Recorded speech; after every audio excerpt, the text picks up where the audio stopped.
This session is being recorded, so for those who want to see it again, there are many people that also are going to watch in another time.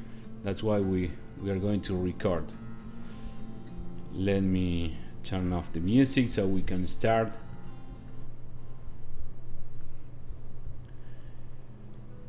Pendergrass, Georgia. Good to see you, Victor. We are here in Georgia too, in Atlanta. This is our third session that we are having in this space that we call Understanding Our Emotions. Our classes of 40-45 minutes where we try to give you some tools, skills in order for you to manage, but first to understand your emotions, and also to give you some tools for you to manage those emotions. I don't know if you realize or you heard about emotional intelligence or emotional education.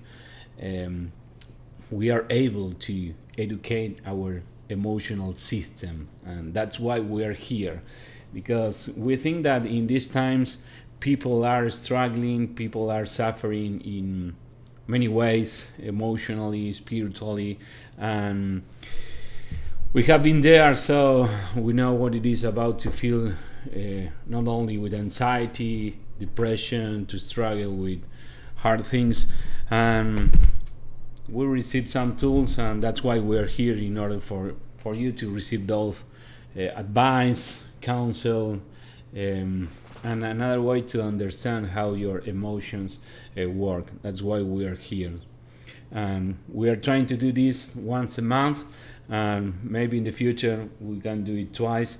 We have been talking about the first session about anxiety, the second one was about fear, and now we are going to talk about sadness.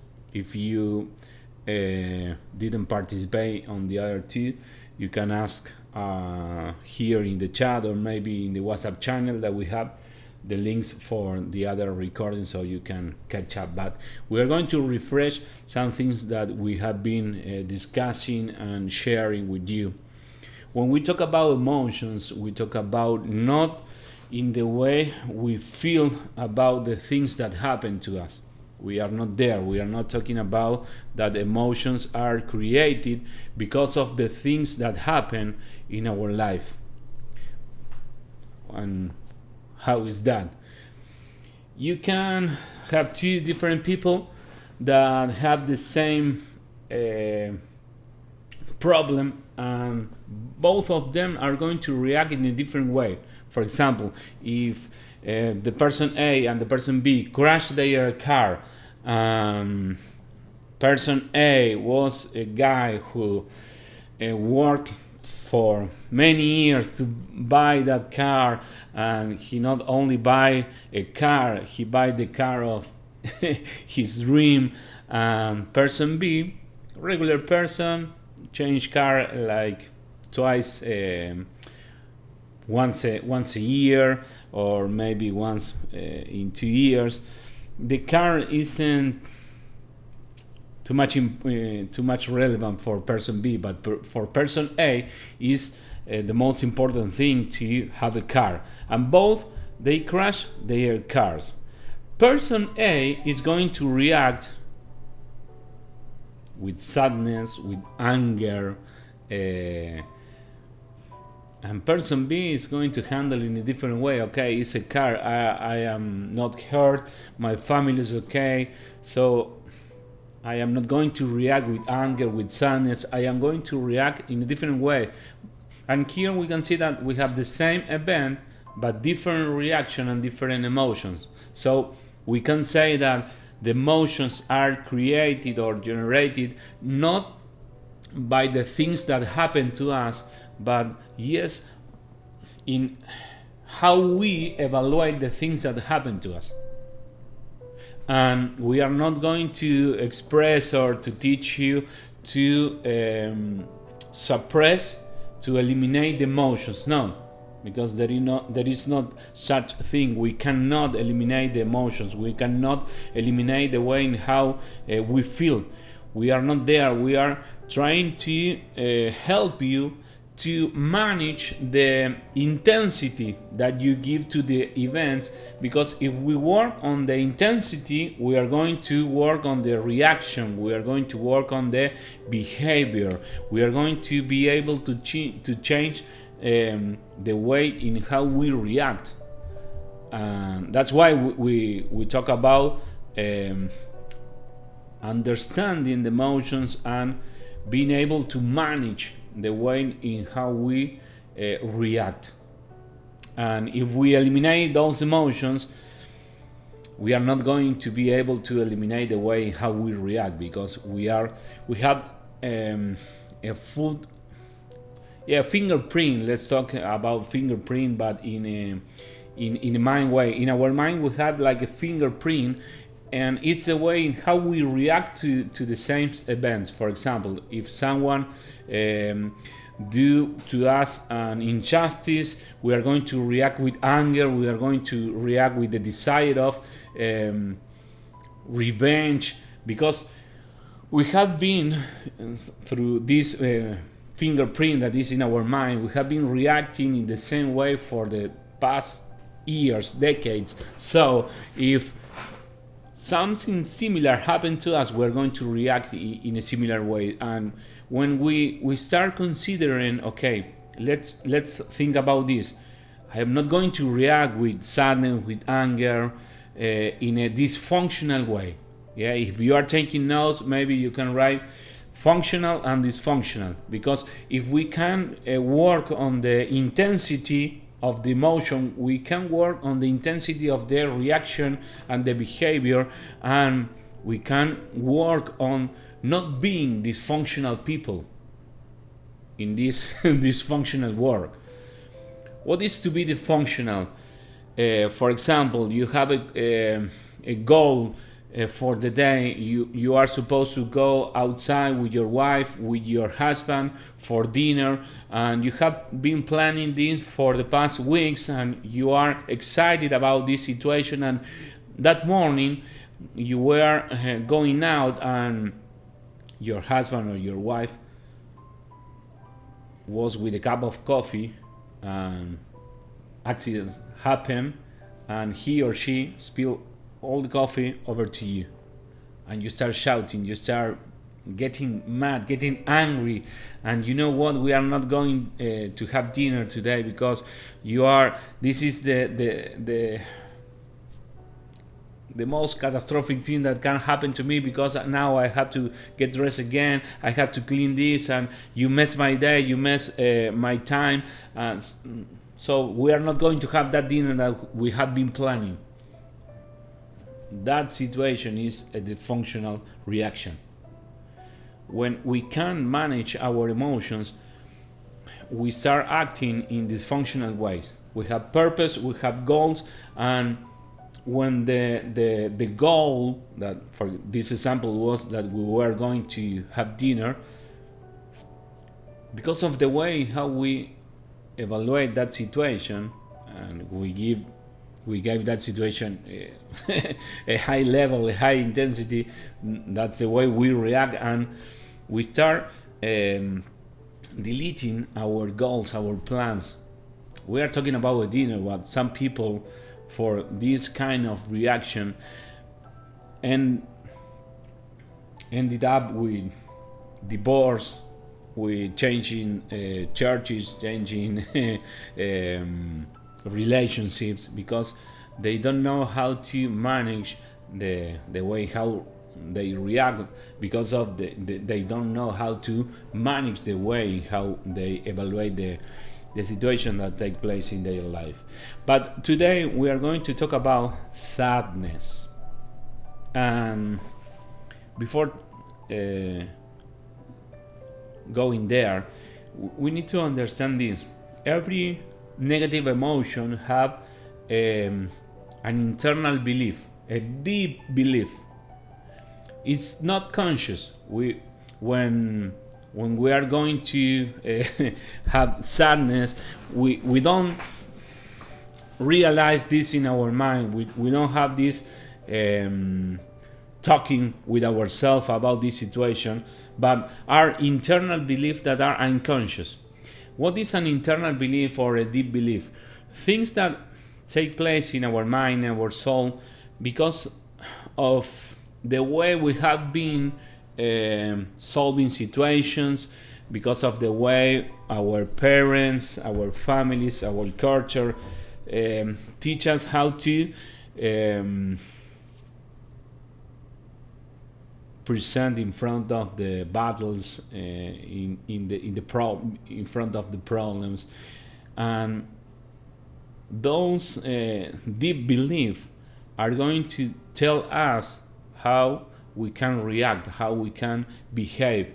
And the deep belief of the sadness is, we are going to go there, but just the introduction is when we think that we lost something or someone, maybe a job, maybe some person, and now we are facing the present, the reality, without that person, without that job, without that relationship, and we start dealing inside of us with the thought or the belief that we are not going to be able to face the future without the thing that we lost. So, if we talk about sadness, we are going to talk about things that we lost. Maybe people, project, persons, relationships. Maybe yes, if we lose a job, we can lose in a certain way project, income, and there appear sadness. But we are going to use some presentation here in order for you to understand better. Talking now, perfect. Overcoming sadness. If you have any question, you can write there in the chat. Maybe at the end we can answer those questions, doubts that may appear. Yes. Okay, there we go. Overcoming sadness. Can you or we overcome sadness? Sadness is an emotion that is just as much part of our life as joy. So we can overcome this emotion. We can overcome this way how we are feeling, and it's part because if we are talking about sadness, we are talking about to elaborate new realities without the things that we lose. Yes, it's part of overcoming sadness to elaborate a new future, or also a new present. So that's why we talk about this, that it's part of our life, sadness. And we talk about this as a negative emotion, but is in a certain way functional for us in order to elaborate the things that we lost. It's okay if you cry, it's okay if you feel sad. The problem, as we teach when we talk about fear, the problem here is to stay in that emotion for a long time. Because if you don't handle this, you are going to end up with a depression. You are going to end with a deeper sadness that is going to affect your whole life. But we are not talking about, okay, if you lose some relative, don't cry. You have to be strong. Don't cry. Let's move on. Let's move forward. No, we're not talking about this. You need to process. You need to grieve. You need to cry. You need to elaborate your present, your future without that person. The problem is when people stay for decades in sadness because of some relative that they lost. I knew people that were in deep sadness, depression, and when we start talking, No, because 10 years ago I lost my wife, I lost my husband, and I can't move forward. But that was 10 years.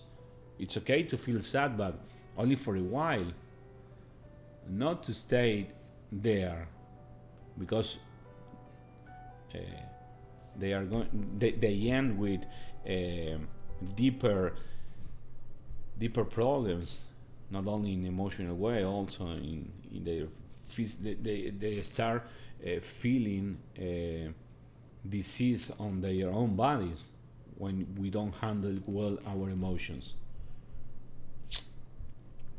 So at some point we all go through moments when anguish overwhelms us and our spirit seems to go on strike. Our spirit seems to go on strike. Is okay, I'm gonna make a pause, I'm gonna make a selah.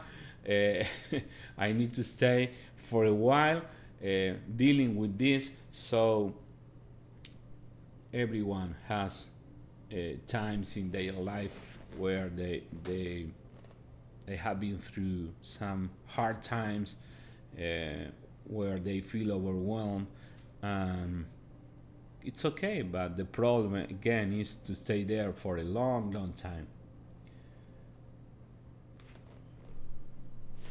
Being sad is not the same as being depressed.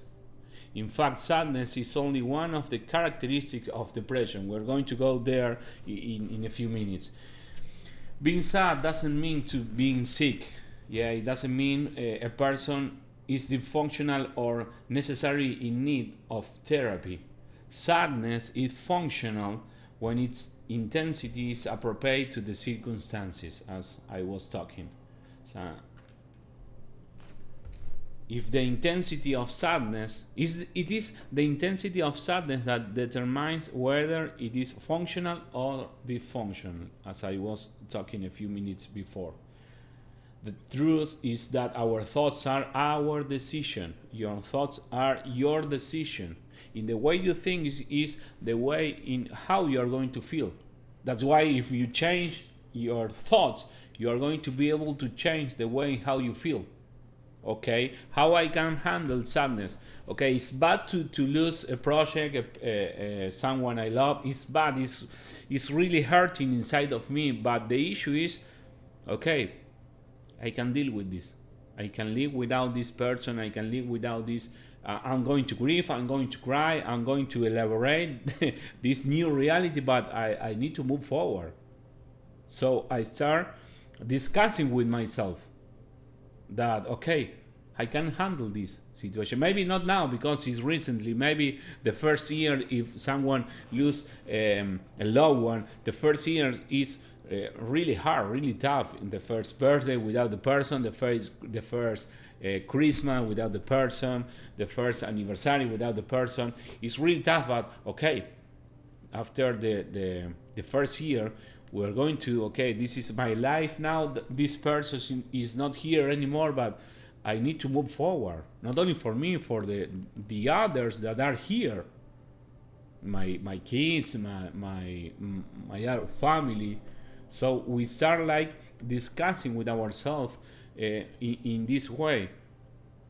Okay, it's not good to lose someone, but I can do anything to solve this. I can bring that person back. I can bring that shop back, that project. I can change the reality that now I have because of that loss. But I can change the way in how I am going to think about this, and also the way in how I am going to feel about this. And there, when you start discussing with yourself, when you start, maybe you can write it down, maybe you can elaborate this writing, you start solving.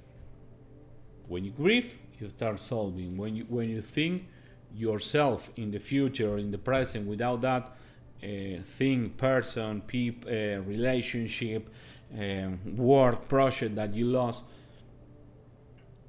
you start elaborating the new reality without that. When we allow our mind to think freely out of habit without guiding them intentionally, an effect that is difficult to control will occur, and the thought produced will be outside of our control. People that are sad and they think freely. They put some melodies that remember that thing that they lost, and they go deeper, deeper. They bring alcohol, they bring drugs to the table, and they are out of control because they didn't set a boundary on the things that they were thinking. Yeah, that's what we are talking about. If our thoughts become focused on the losses we have experienced, and begin to imagine a future filled with suffering as a result of those losses, the outcome will inevitably be a state of sadness. The problem here is to stay on a state of sadness. We are not talking about that we have a problem if we feel sad. The problem appears when we stay on the same page for a long time. That we're going to call a state of sadness. The destructive thoughts the mind can produce include obsessive thoughts, which are those that repeat over and over and that we cannot seem to stop having. It can also produce intrusive thoughts, which are those that suddenly appear in us like a flash and as if someone had placed them there. This type of thoughts will remain outside our control if we do not focus our attention on thinking positively about what lies ahead. So, if you are dealing with sadness for a long time, you need to start setting some boundaries. I am not going to allow myself to think in this way. People are like trying to think more on the things that they lost rather than thinking on the things that they already have. People nowadays are with anxiety because of the things that they don't have, are sad because of the things that they don't have, but they are not focused on the things that they already have. No, because I need this, I need that, I lose this, and okay, that's a fact, yeah. But what about the things that you already have? Are you being grateful because of that, or you are all the time with the overthinking? If you overthink the things too much, you are going to be overwhelmed, like the picture there, without setting boundaries to the thing that we are thinking. I'm going to give you an exercise. Try to think on the things that you think. What you are thinking nowadays. There is your focus. And there is going to be your heart, and there is going to be your emotions. If you are thinking all the time on the things that you don't have, there is your heart, and there is your motivation, and there is your whole world. And you need to set the boundary, start making some change. I'm not going to think in this way. I'm going to make an effort to change my thoughts. I'm going to start being grateful for the things that I already have, not for the things that I don't have. How is sadness generated? Like the rest of the primary emotions, sadness emerges in the emotional system from the way we evaluate the situations we experience. Sadness is the result of interpreting that something has been lost and that the future will no longer be like the past, but instead will be unpleasant because the reality we long for, with all those people, elements, or situations we desire, are no longer there. When someone is dealing with sadness, it's because they are thinking on the future without the person, without the job, without the thing that they lose, and they are not thinking that they are going to be able to face that situation. That's why they make a pause on their life. They are not seeing the future with hope. They are not enjoying the present because they are still on the past. And the present is a gift. That's why it's called present. And we have people nowadays that they don't know how to enjoy that present that they have.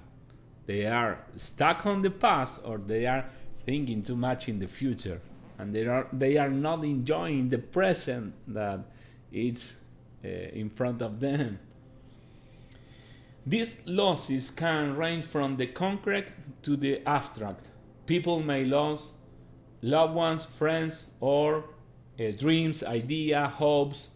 Losing a job, for example, can generate sadness, not only because of the loss of income, but also because of the loss of expectation for project, personal growth, recognition, and more and more and more. When we talk about sadness, we are talking about the losses and seeing ourselves in the future without this that we lost, and we don't accept the future without the person, without the shop, without the thing that we lost. Yeah. Is sadness a useful emotion? Yes, it is. When we experience a loss, we need to mentally rebuild a new reality. Here we start talking about how we overcome, how we face this situation. To rebuild a new reality. If you are taking notes, you can write elaboration, reveal a new reality. We must adapt to thinking about this new reality with the absence of what was lost in mind. In other words, our mind needs to get used to the fact that what we love is no longer there, and is not going to be there anymore. The issue is that because of the pace of people live, or because they do not accept reality, they keep moving forward without stopping to process the loss. That is why sadness appears. It's useful, yes, because it helps us to elaborate the loss. Sadness slows a person down, take away motivation, cause them to focus on the loss as a loss. Its function is to serve as a messenger of what we do not want to face. If you want these notes, you can text me there to the number that I am going to give. So after the class, I can send you the notes in a PDF, because we are sharing too much information in a short time. So if you want, you can have this presentation there for you in order to review and study.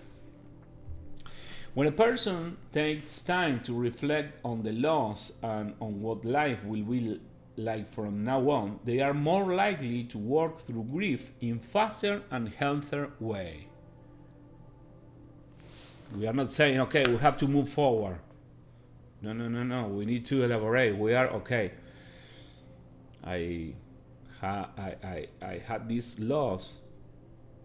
There is no longer this person in my life. Okay, I grieve, I elaborate, I reveal in my mind the new scenario, the new reality without that thing that I lost. And if we do this, we are going to be more functional rather than let's move forward, or we can stuck, we can stop, we can I don't want to live anymore because my life is over, or we don't elaborate, we don't process, and we move forward, and at, in a certain point, uh, we need to elaborate, we need to process all these things. Yeah. Fear is also present here. The underlying layer of sadness is fear, because the future is seen as something dark, shapeless, and without motivation.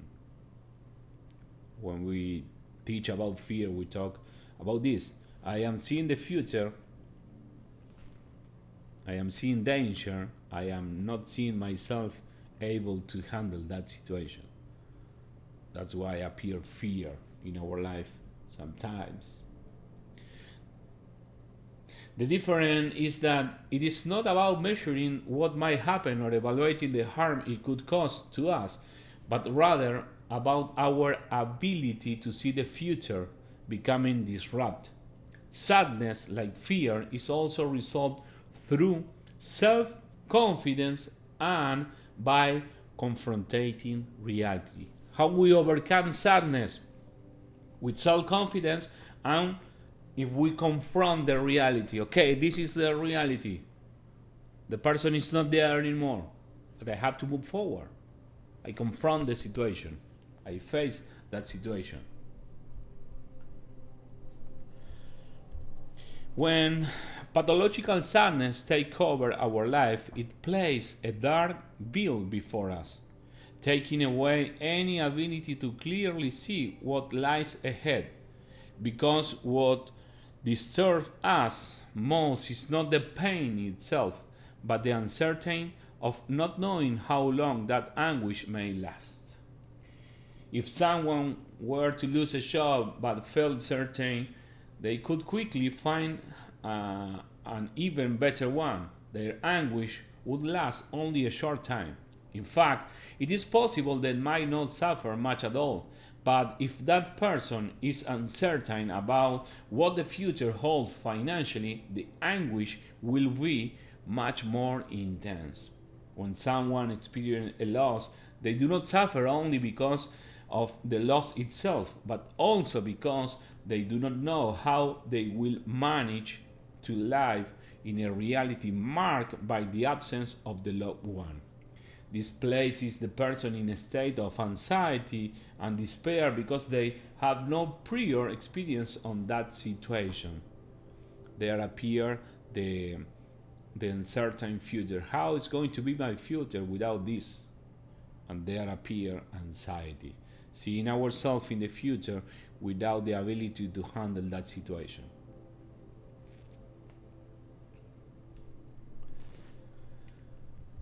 We talk about the cycle of anxiety. Many people are sad because they are sad. I met people who are sad simply because they are sad. In some way, they have developed the unconscious and automatic belief that being sad is something bad and catastrophic, and that if someone is sad, it's a kind of illness or failure in life. You know people that are sad because they are sad? And why you are sad? I don't know, I am sad. They stay in that reality for a long, long time. They accept that reality as their reality. They don't give time to elaborate, to process, to think even in a new reality. No, life is over. But they are still alive, but they are living through sadness, not only through the weeks, months, but for many, many years. If someone with this belief seeks and experience loss, they will inevitably enter a state of sadness, and this will be beginning of a downhill a snowball effect. That's why we talk about depression. If we don't handle this, we can end it in a depression. As I shared with you the other classes, I went through a depression when I was 18. I ended up on a psychiatric hospital because of my depression, because I had suicidal thoughts, and everything started with the loss, with a sadness that I wasn't able to handle. I I failed on a relationship, and in the same time, my I have two brothers, and one of them were with cancer, and the other one was with addiction. And in the same time, my mother was with depression, and in the same time, my father was dealing with addiction of gambling. And also, he tried to kill himself, all in the same time, in the same year. Sadness after sadness, and they were also my parents going through a divorce. Too many losses in a short time. Um,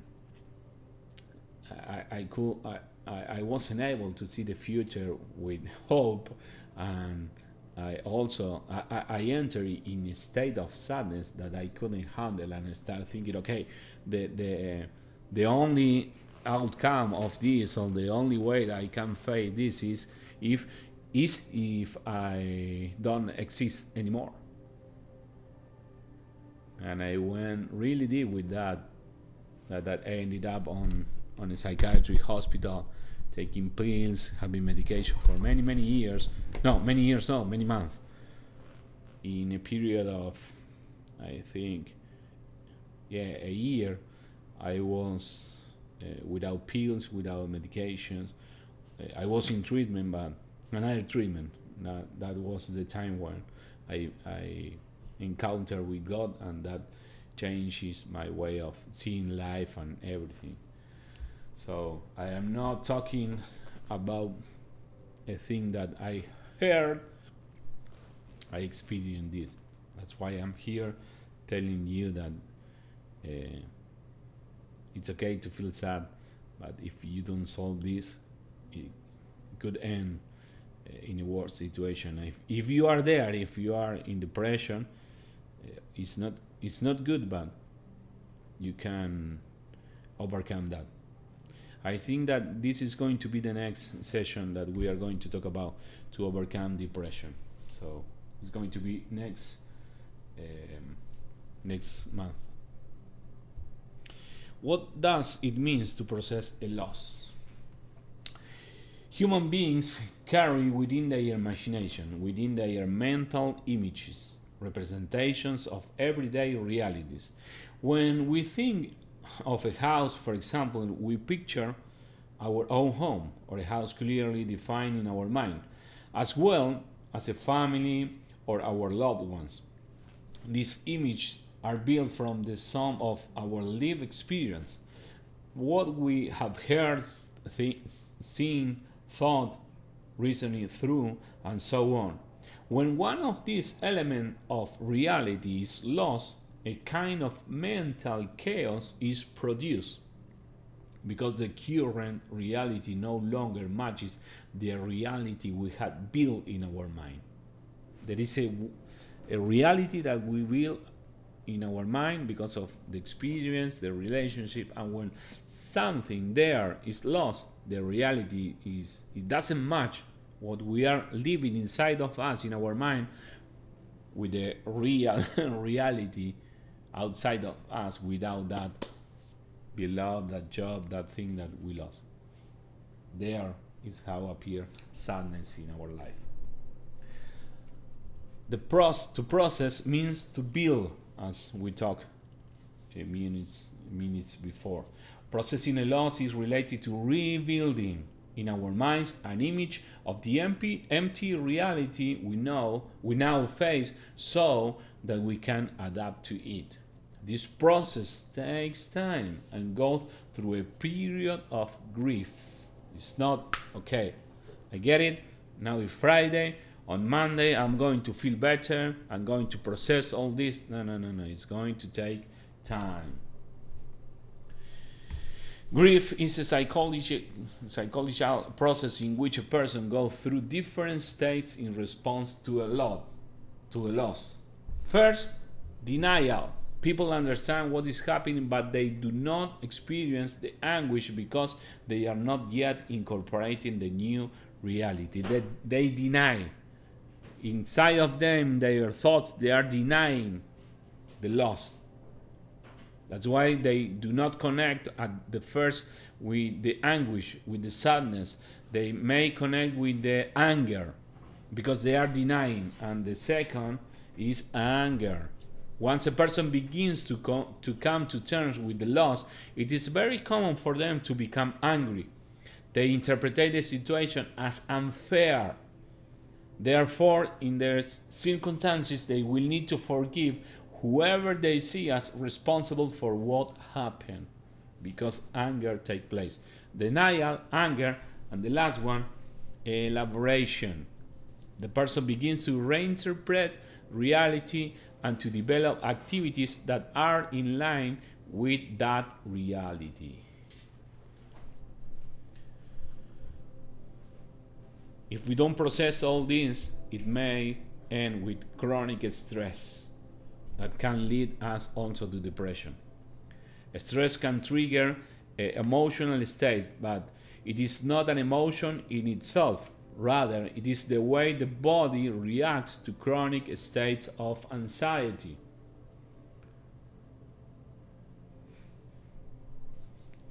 These are some symptoms that should alert us so we can avoid falling into deep pit of depression. Sadness.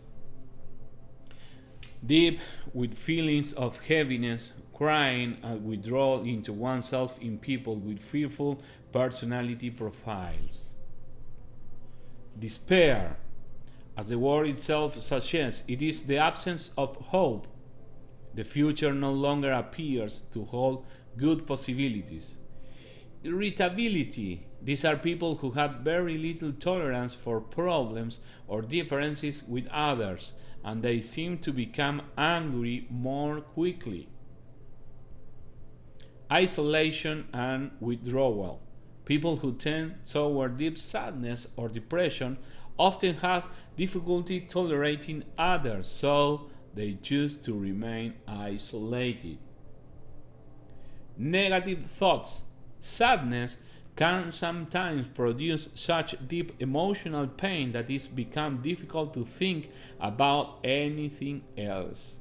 These are symptoms of people that are dealing with sadness. We can handle, we can solve, but if we stay in negative thoughts, irritability, anger, and all that, it's going to end up in stress, in depression, if we don't handle and if we don't manage this emotion. How can this state of mind be reversed? When we are sad, we must give ourselves enough time to rest and process the loss. Look at the situation as it truly is and thinking about what things will be from now on. You need to start thinking yourself now on. We are talking about future without this situation, and okay, do this exercise. Don't deny, don't get mad, don't go in anger. Try to, okay. And you can use this expression because it's going to help you for solving the grief and the loss. It would be really good for me in my life not to go through this loss. It would be really good for me not to have this situation, but now I have.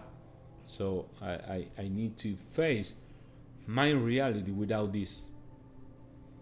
And you need to see yourself with self-confidence in order for you to see yourself in the future handling that situation, facing that situation.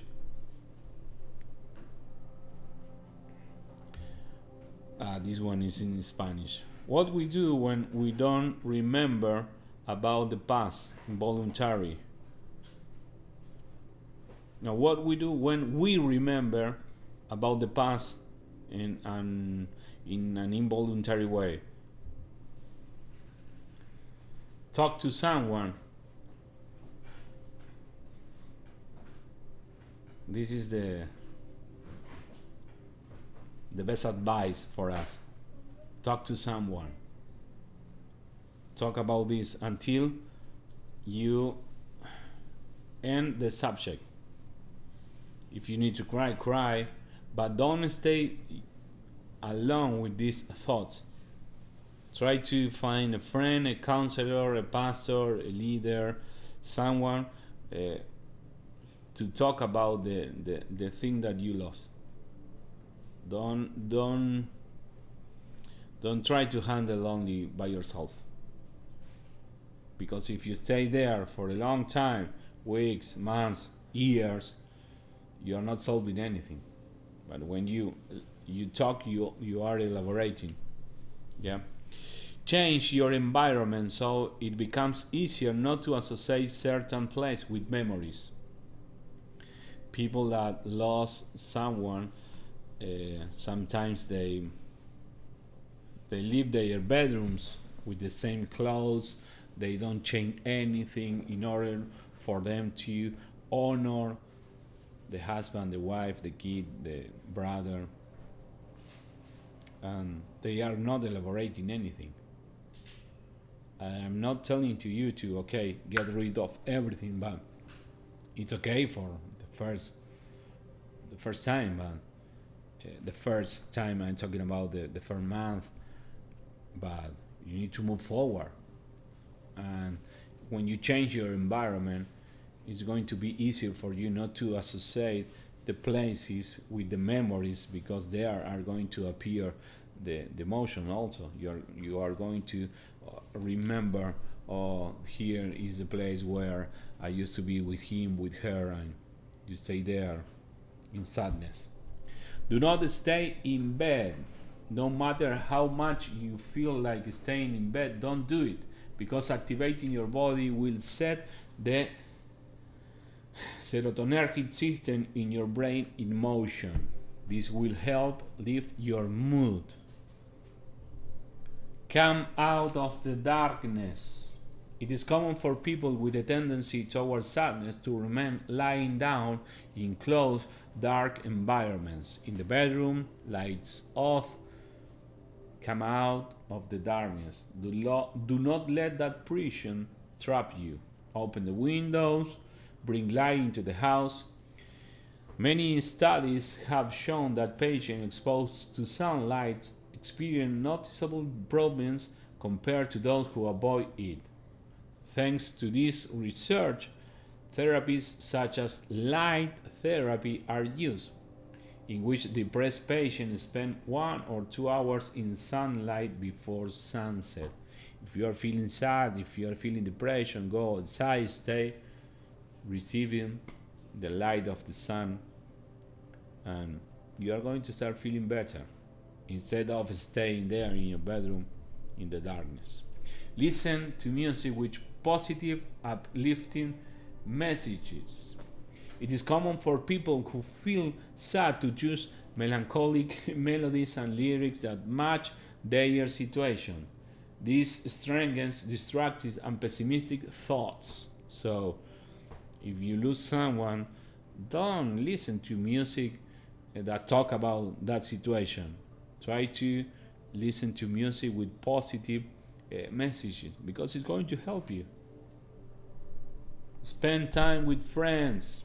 Do not isolate yourself, as we talk. Seek out people who can accompany you during your time of grief. Don't stay alone.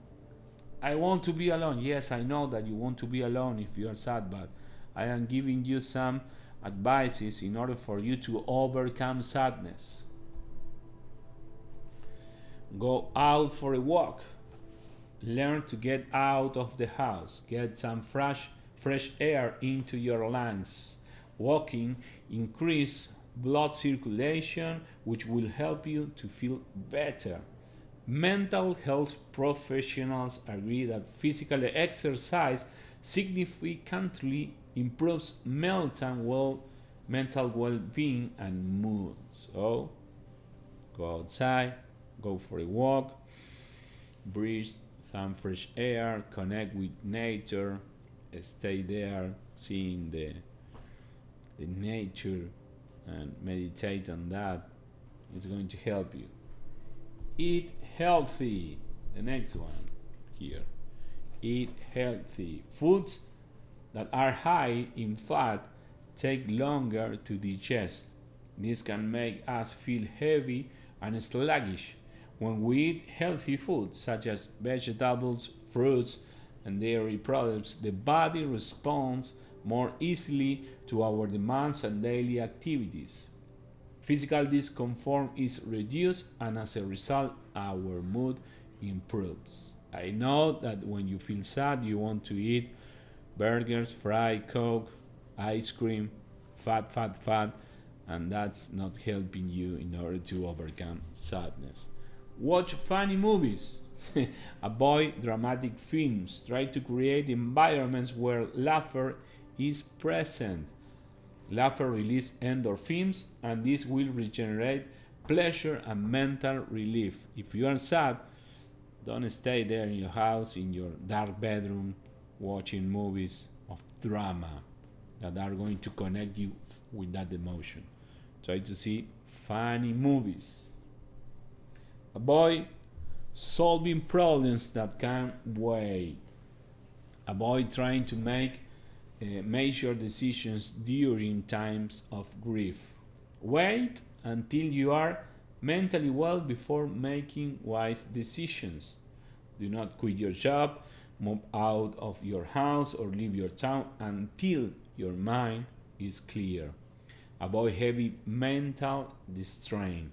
During this time, it would be good if it's possible to take some time off, vacation, and if your doctor can recommend time off work, even better.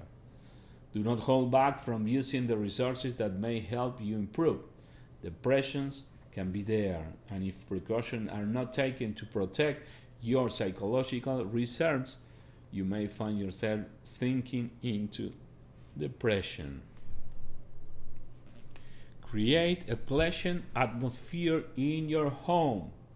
It is common in a state of deep sadness for people to let themselves go. House cleaning begins to be neglected, and the environment fills with unpleasant odors, dirty floors, and clothes left lying around. If you cannot do it alone, ask someone you trust for help and change the atmosphere in your home. As you begin to take this step, the heavy stone of discouragement will start to roll away. Sleep in your own home.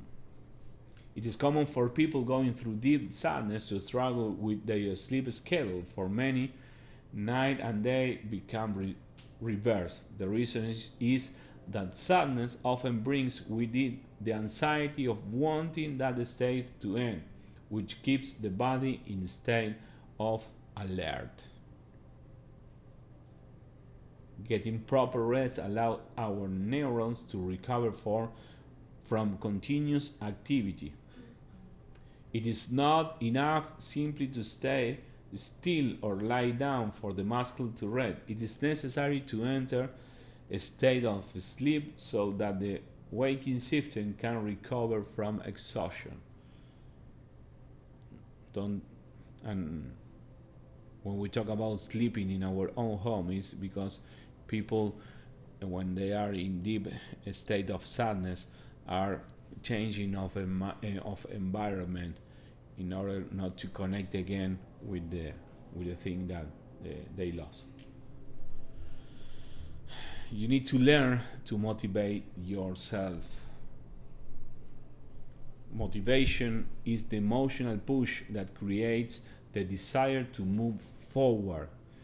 It is the driving force that leads a person to do what they should do rather than only what they feel like doing, until the day comes when what they should do becomes what they truly want to do. This motivation can be generated by desire. Motivation and desire are two different things. Motivation is what moves us, what drives us forward, and desire is the liking, the part that produces pleasure. For motivation to exist, desire must come first. So, what are your desires? What things do you like? I am talking about good desires. No, my desire are drugs, are sex. No, no, no. We are talking about good desires. Try to connect with that. Try to motivate yourself. Okay, I desire to be a better professional. I desire to grow on this. Okay, go there. Try to motivate yourself in order to not to stay on this sadness, and try to connect your future with hope, with new reality, with new environments, with things that connect you with hope. That's why we are talking about motivation.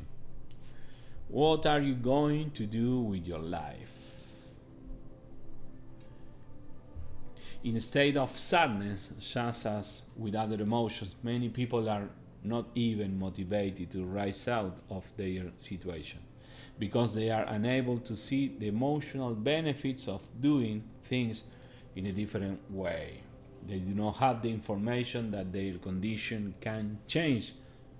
It is hard for them to break free from the tremendous mental change that keep them from seeing that.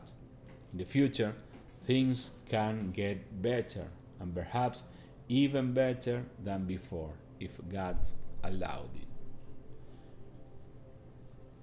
I gave you too much information in order for you to understand that you can overcome sadness.